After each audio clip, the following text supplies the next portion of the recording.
नमस्कार साथियों, Pallavi coaching classes में आपका स्वागत है। हम पढ़ रहे हैं सामान्य विज्ञान से संबंधित वे सभी प्रश्न जो पुरानी परीक्षाओं में पूछे गए हैं। आज का अपना नया टॉपिक है जिसका नाम है आहार व पोषण। आहार व पोषण से संबंधित पिछली परीक्षाओं में जितने भी प्रश्न पूछे गए हैं उन सबको हम यहाँ पर अध्ययन करेंगे।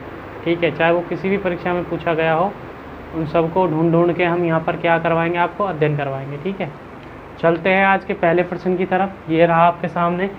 तो विटामिन है यहाँ पर।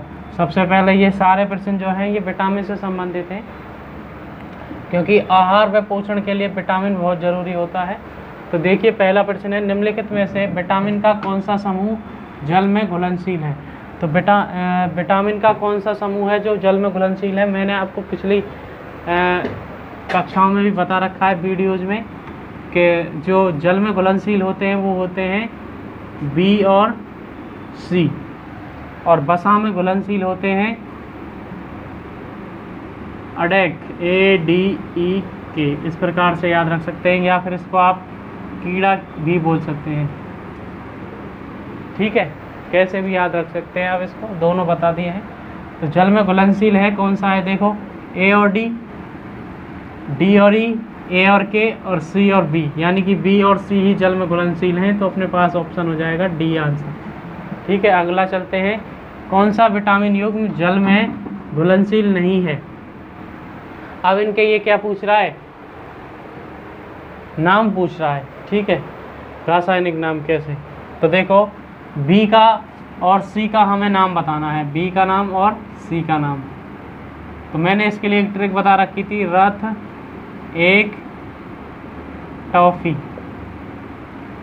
इस प्रकार से यहाँ ये हो जाएगा A, यहाँ विटामिन B, यहाँ विटामिन C, यहाँ विटामिन D, विटामिन E और ये विटामिन K।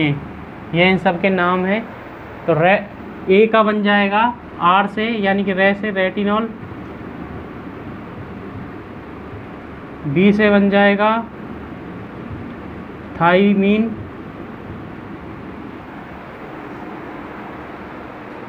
और C से बन जाएगा अपने पास एस्कॉर्बिक। D से बन जाएगा, यानी कि देखो A से एस्कॉर्बिक बन गया, और K से बन जाएगा कैल्सीफेरॉल,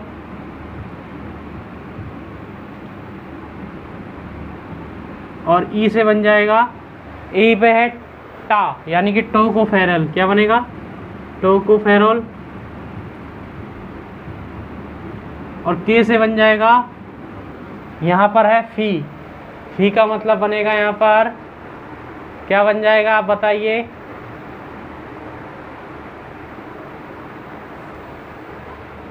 फी का मतलब हो जाएगा यहाँ पर फाइलोक्विनोन।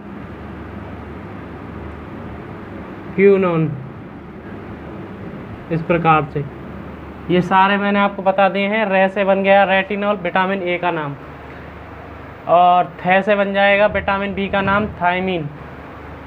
C से देखो A है, A पे है C विटामिन का A यानी कि एस्कॉर्बिक एसिड, और D से बन जाएगा कैल्सीफेरॉल, जो K से बनेगा एक, और टा से बन जाएगा टोकोफेरॉल, जो विटामिन E का नाम है, और फी से बन जाएगा फाइलोक्विनोन, जो विटामिन K का नाम है। इस प्रकार से हम इनको याद रख सकते हैं। तो देखो अपने पास कौन कौन से हैं, राइबोफ्लेविन और पेंटाथेनिक अम्ल। विटामिन ये देखो जल में घुलनशील नहीं है पूछ रहा है। ठीक है, तो जल में घुलनशील नहीं है, हमें यहाँ पर B के सभी नाम याद रखने पड़ेंगे। B1 B2 जितनी भी विटामिन होती हैं उन सब के नाम याद होने चाहिए, जब जाके काम चलेगा। तो यहाँ देखो अब क्या करेंगे, यहाँ पर अपने पास जो इनमें से मिल जाए, हमें उल्टा चलना है। जब हमें B के याद नहीं हो तो हमें बाकी चीज़ों के याद रखने पड़ेंगे। जैसे B का छोड़ दिया थाइमिन, C का छोड़ दिया ascorbic, retinol, calciferol, tocopherol, phylloquinone, इनमें से कोई भी मिल जाए दो, तो इसका मतलब वही क्या हो जाएगा, अपना राइट आंसर। तो वो ढूंढते हैं अपन। देखो राइबोफ्लेविन, पेंटोथेनिक अम्ल, निएसिन और साइबोकोबाल्मिन, निकोटिनिक अम्ल और एस्कॉर्बिक अम्ल। एस्कॉर्बिक अम्ल हो गया, और टोकोफेरोल और रेटिनॉल। तो देखो ये तो एस्कॉर्बिक तो हो गया विटामिन सी का नाम, सही है। ये सभी B1 B1 B2 B3 इस प्रकार के नाम दिए गए हैं यहाँ पर। अपने पास देखो टोकोफेरोल है और रेटिनॉल है। टोकोफेरोल किसका हो गया, विटामिन ई का, ये किसका हो जाएगा, विटामिन ई का नाम। और रेटिनॉल किसका होता है, रेटिनॉल होता है विटामिन ए का नाम, किसका, ए का नाम। तो यही अपना क्या है, राइट आंसर है यहाँ पर, क्योंकि ये वसा में घुलनशील है। समझ में आ गई बात। कभी जब भी क्या याद नहीं होते हैं तो हमें ये 4 तो याद होने चाहिए कम से कम, कौन से वाले, जो वसा में घुलनशील होते हैं। अगर यही हमें याद रहेंगे तो आसानी से हम इसका आंसर निकाल सकते हैं। अब चलते हैं, देखो विटामिन डी का कमी से होने वाले रोग हैं। विटामिन डी की कमी से होने वाले रोग कौन कौन से हैं, देखो रतौंधी है, बेरी है, स्कर्वी है और रिकेट्स है। तो यहाँ पर अपने पास हो जाएगा, रतौंधी होता है अपने पास विटामिन ए की कमी से, बेरी होता है बी की कमी से, स्कर्वी होता है सी की कमी से, और विटामिन और रिकेट्स हो गया विटामिन डी की कमी से। ठीक है, तो कौन सा वाला है विटामिन डी की कमी से होने वाला रोग, विटामिन डी की कमी से, ऑप्शन नंबर डी रिकेट्स हो जाएगा यहाँ पर राइट आंसर। आगे चलते हैं, अगले सही सुमेलित नहीं है। अब यहाँ पर देखिए इनमें से कौन सा सही सुमेलित नहीं है। विटामिन ए की कमी से कौन सा रोग होता है, रतौंधी। अभी ऊपर बताया था विटामिन ए की कमी से कौन सा रोग हो जाएगा, रतौंधी रोग हो जाएगा। विटामिन बी की कमी से कौन सा होता है, बेरी, ये रहा ऊपर बताया था अभी थोड़ी देर पहले। विटामिन सी की कमी से कौन सा रोग होता है, वर्णांतता यहाँ दिया गया है, लेकिन होता कौन सा है, स्कर्वी। और विटामिन डी की कमी से कौन सा होता है, रिकेट्स। यहाँ पर ये बिल्कुल सही है। ठीक है, तो देखो यहाँ पर जो ये होती है वर्णांतता होती है ब्लाइंडनेस, कलर ब्लाइंडनेस। ठीक है, इस प्रकार से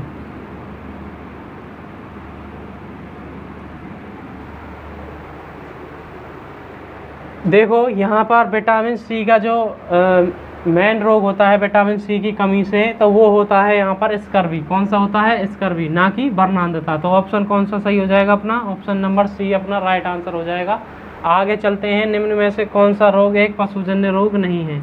कौन सा रोग नहीं है, पशुजन्य रोग नहीं है। तो देखो यहाँ पर प्लेग, बेरी, रेबीज और सार्स।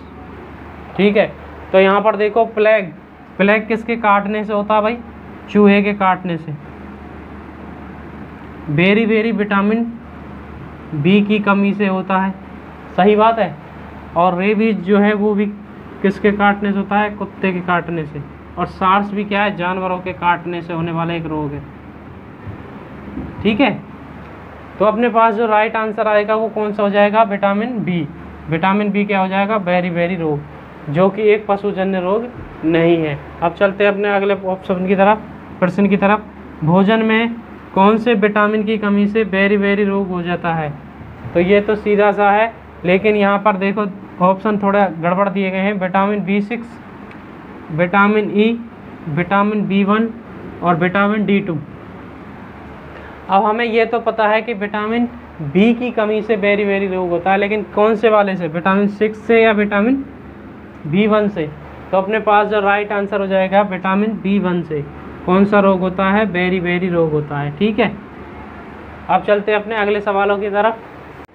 अब चलते हैं अपने अगले सवाल की तरफ। देखो स्त्रावी मसूड़े और भंगुर हड्डियाँ किसकी कमी से होते हैं। जो आपने देखा होगा मसूड़ों के अंदर से खून निकलते रहते हैं, किसी की हड्डियाँ टेढ़ी हो जाती हैं, तो किस वजह से किसकी कमी से होते हैं। देखो तो विटामिन सी की कमी से, या कैल्शियम की कमी से, या विटामिन डी की कमी से, या लोहे की कमी से। तो इसके जो कमी का कारण है वो मेन कारण क्या है, विटामिन सी यहाँ पर इसका मेन कारण होता है। आप चलते हैं अपने अगले क्वेश्चन की तरफ। देखो क्रिएटिन यूरिया किस विटामिन की कमी के कारण होता है। तो यहाँ पर देखिए vitamin E, vitamin D, vitamin A और विटामिन के। तो यहाँ पर जो विटामिन ई है, विटामिन ई की कमी से कौन सा रोग हो जाता है, क्रिएटिन यूरिया। डी की कमी से आप सभी जानते हैं कौन सा था, रिकेट्स या ऑस्टियोपोरोसिस, इस प्रकार से एक रोग है, ऑस्टियोमलेशिया। और ए की कमी से कौन सा होता है, रतौंधी। और के की कमी से कौन सा होता है वो आप बताएंगे कमेंट में मुझे। ठीक है, तो विटामिन ए की कमी से होने वाला रोग कौन सा होता है, विटामिन ए की कमी से तो विटामिन ए की कमी देखो यहाँ पर लिख रहा है रतौंधी रोग, तो स्कर्वी, रतौंधी, रिकेट्स या बेरी, तो अपने पास राइट आंसर हो जाएगा रतौंधी। ठीक है, ये तो आसान था। विटामिन सी का सबसे अच्छा स्रोत कौन सा है? तो ये पूछा गया है कि विटामिन सी का सबसे अच्छा स्रोत होते हैं खट्टे फल। खट्टे फल कौन से? इसमें देखो गुठलीदार फल, नींबू, बफरदल या इनमें से कोई नहीं।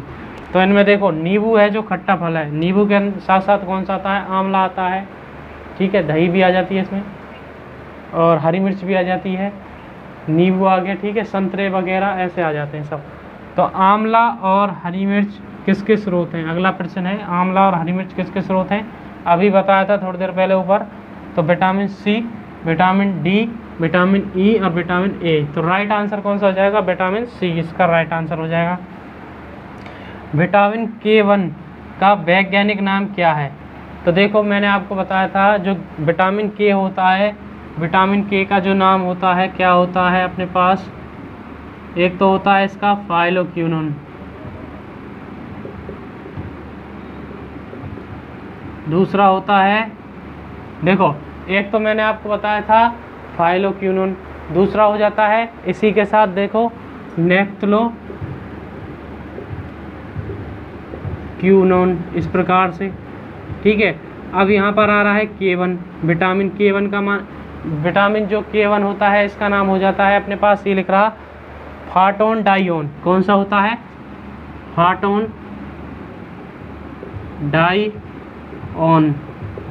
और एक और होती है विटामिन K2, विटामिन जो K2 होती है उसका नाम होता है अपने पास मेनाक्विनोन। कौन सा होता है? मेनाक्विनोन, इस प्रकार से मेनाक्विनोन नाम से। K1 का नाम क्या हो जाता है? फाटोन डाइओन, और K2 का नाम क्या होता है? मेनाक्विनोन, इस प्रकार से। तो देखो यहाँ पर विटामिन K1 का मान पूछा गया है, K1 का वैज्ञानिक नाम क्या है? तो टोकोफेरोल, ये गलत है। फाटोन डाइओन ये सही हो जाएगा, यहाँ पर एस्कॉर्बिक गलत हो जाएगा, और पेंटाथेनिक भी क्या हो जाएगा? गलत हो जाएगा। तो अपने पास राइट आंसर हो गया ऑप्शन नंबर बी। अगला प्रश्न है, एक व्यक्ति केवल दूध, अंडों एवं रोटी का आहार करता है तो उसको रोग हो सकता है। एक व्यक्ति है जो केवल दूध, अंडे और रोटी ही खाता है तो उसको कौन सा रोग हो सकता है, ये हमें पता लगाना है। तो देखिए इसमें रोग दे रखे हैं स्कर्वी, अगला है रिकेट्स, उसके बाद रतौंधी और मैरास्मस। तो देखिए यहाँ पर हम जानते हैं कि जो स्कर्वी रोग होता है वो किससे आता है? किस कमी से होता है? स्कर्वी रोग होता है अपने पास विटामिन सी की कमी से। किसकी कमी से? विटामिन सी की कमी से। और जो विटामिन सी है वो किसकी कमी से होते हैं कि हम क्या नहीं खाते हैं उसमें? नींबू, आंवला, संतरा, यानी कि इसको कह सकते हैं खट्टे फल। अगर हम इसमें खट्टे फल नहीं खाएं तो हमें कौन सा रोग हो जाएगा? स्कर्वी रोग हो जाता है। ठीक है, तो देखो यहाँ पर दूध, अंडे और रोटी दी गई है। ठीक है, तो खट्टे फल इसमें है नहीं, तो कौन सा रोग है? क्या? स्कर्वी रोग, राइट आंसर है।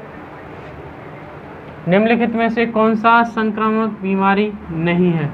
ऐसी बीमारी के बारे में पूछा गया है जो एक दूसरे के संपर्क में आने से नहीं फैलती है। तो देखो डेंगू, स्कर्वी, टाइफाइड और कुक्कुर खांसी।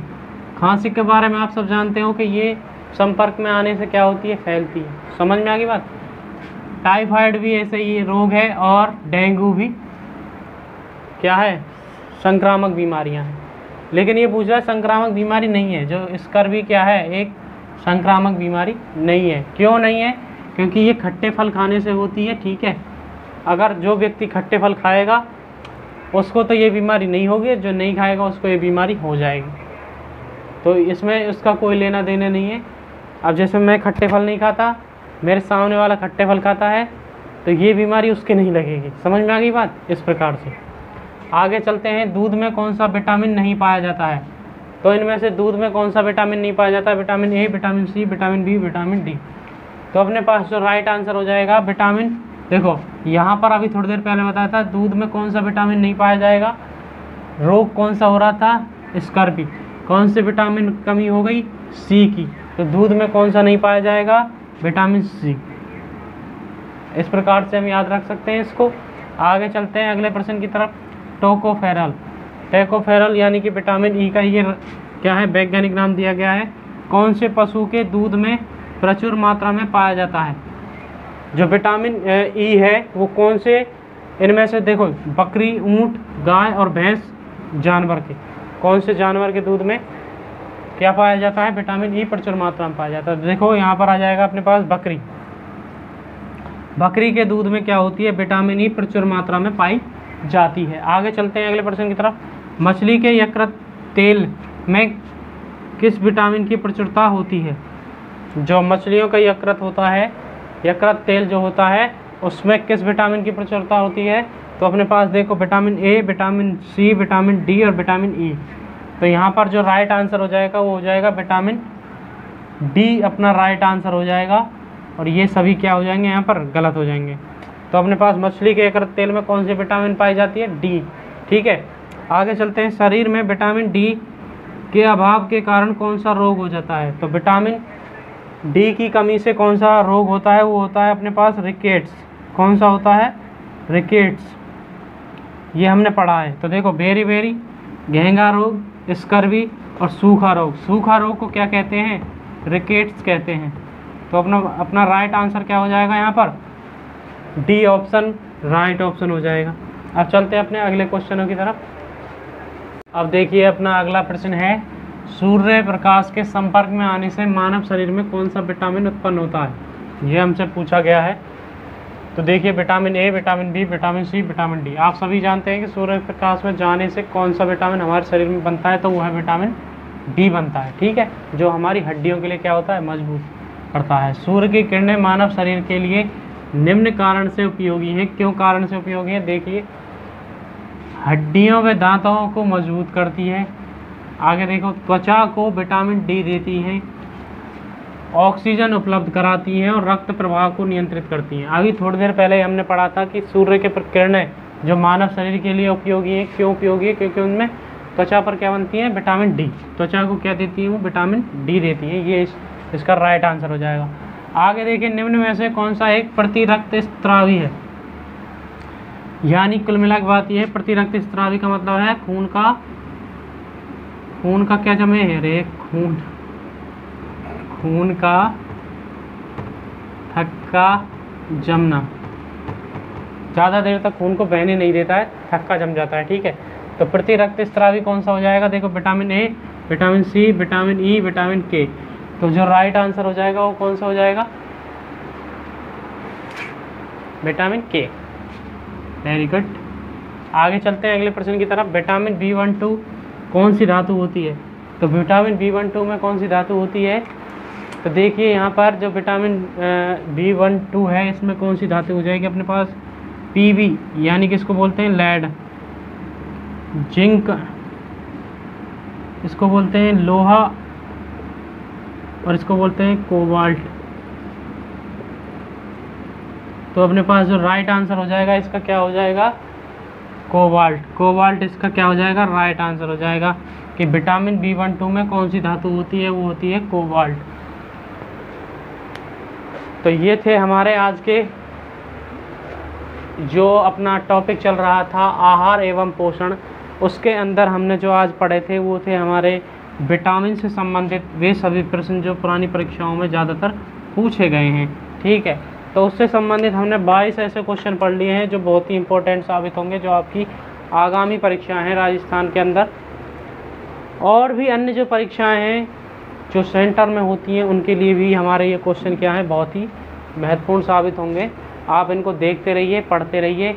अगर आपको हमारे ये क्वेश्चन अच्छे लग रहे हैं तो हमारी वीडियो को लाइक कर दीजिए, अपने दोस्तों के साथ शेयर कर दीजिए, और हमारे चैनल को सब्सक्राइब कर दीजिए, और साथ के साथ बेल आइकन को भी दबा दीजिए जिससे आपके पास नोटिफिकेशन पहुंचते रहें। ठीक है, धन्यवाद।